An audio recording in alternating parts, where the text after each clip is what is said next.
Hello women, welcome back to my channel, or welcome if you're new here. I am Bianca Saeed. This is Motherhood Empowerment.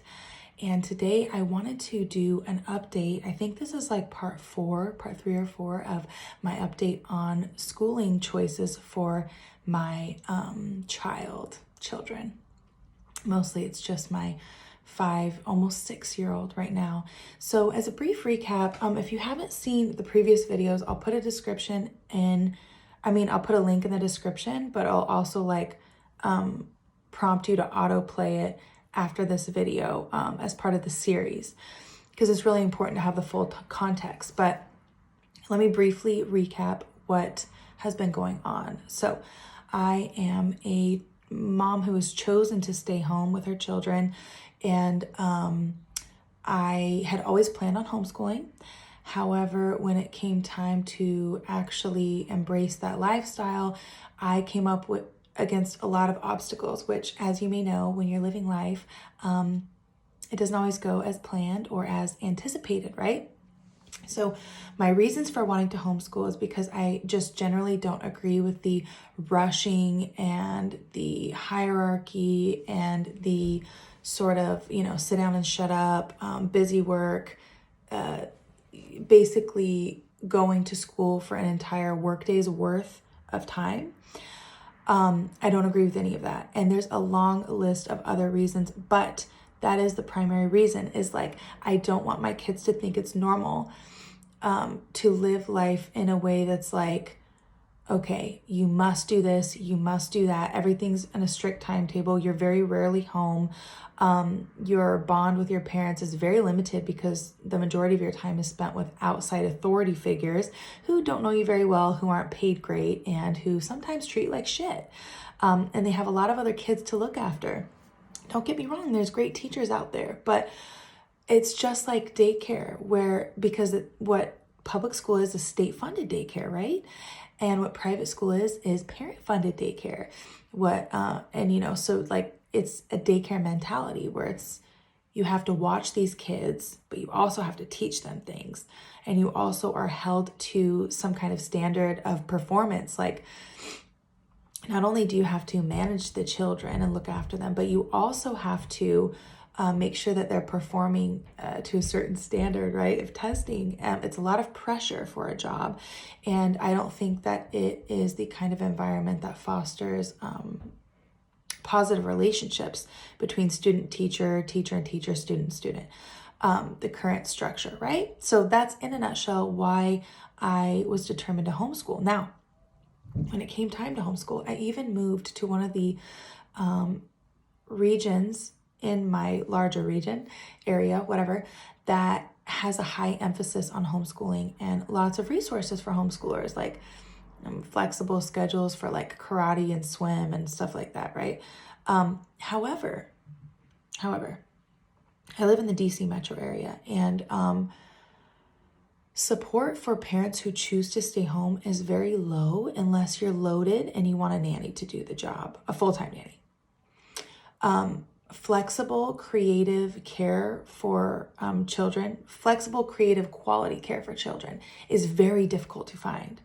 And that's in another video I covered. I'll link it in the description too, about how I was able to find care very creatively. However, doing homeschool with my child, okay, there's a lot of pressure there. The state that I live in, so I live in the DC area, but technically I live in Maryland. And not for long, but Maryland is the land of regulation, okay? There is red tape around every single thing that you do. So homeschooling was no different. Homeschooling had so many different requirements and people you have to answer to and all this other ridiculous shit for a 5-year-old being educated at home, when the age of academic absorption is until age 7. But apparently the people that make the education system run aren't aware of psychological development. I don't know, or just common sense. You try to sit 5-year-olds down, and rarely will you have one that's just oh yeah, I'm ready to read. And I mean, great for the ones that do, but most are not. Like, they just want to play. They're still babies. They're still kids, right? Anyways, so when I started homeschooling, there was all these regulations. I had to sign up. There was so much money to pay and all these hoops to jump through and all these like check-in times throughout the year that I have to do. And I don't know about you, but I answer to God. Other than that, I follow the laws, so I don't go to prison and suffer other consequences. But like, what are all these unnecessary and arbitrary regulations around things? Silliness. So I felt that pressure. I tried to sign up for a co-op. Co-ops, as I learned, were very much more work for the parent. So what I wanted to create was a beautiful balance of one-on-one time with my daughter, family time with my daughter amongst our other family members, and space for my children, right? So something like probably like a drop-off co-op, right? But the only ones around here were like ones that are very narrow in scope of what they teach, and like they had a very distinct Christian classical. There was still a lot of schooliness, right? Which I didn't want that. So we did the co-op where I was supposed to go teach a class and bring my two kids who were supposed to go to their own classes. They didn't go to their own classes. They stayed right on top of me the entire time. And then I had to prepare during the week for lessons to teach and go perform, right? It didn't fulfill what I needed it to fulfill, was balance, right? Balance between me having time with my children and other people spending time with my children, right? So, and if you can imagine, as a stay-at-home mom, the time that you spend with your kids is a lot. It's almost the entire time. And like, I bed share with my kids too. So I spend plenty of time with my kids. I have no qualms about letting other people enjoy my kids throughout the week, for periods of time. Anyways, so I tried the co-op thing, right? It didn't work. I was like, this is the opposite of what I wanted. So I was like, okay, we need to do something different. I looked into schools in the area, this very expensive Quaker private school whose philosophy was beautiful, but it was still a full school day, and they weren't willing to work with me in terms of half day or whatever. And my baby was having anxiety, waking up and, having to go to school for the entire day without, her parents, and doing work, like a work day's worth of work, right? And so I was like, all right, it's not working. We pulled out. We lost a lot of money in the process, but she's worth it. So, we had to recoup that and whatever. I'm not saying it's easy, but I'm saying like she takes precedent, her well-being. Anyways, so then we found the only half-day kindergarten program in Maryland, okay? And I enrolled her in that, okay? So that, I think, was where we left off. And I wanted to give a brief recap about how that was. And then I'll probably do a whole video on it.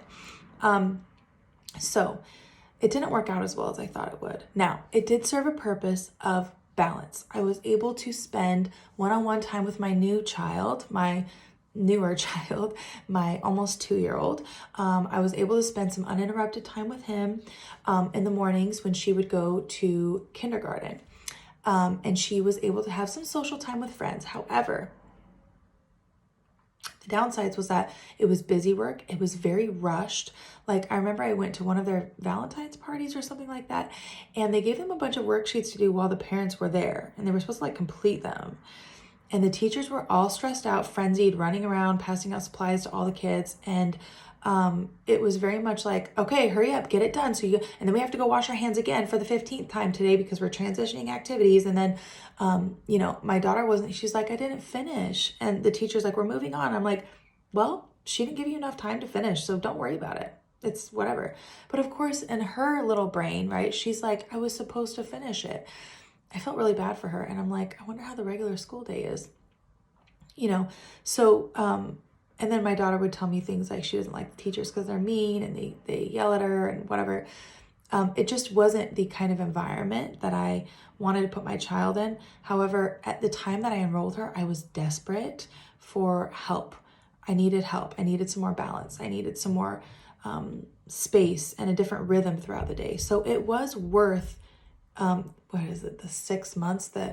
5 months that she was in it. It was an experience for her. It was an experience for me. And I think it was overall a positive thing that we went through.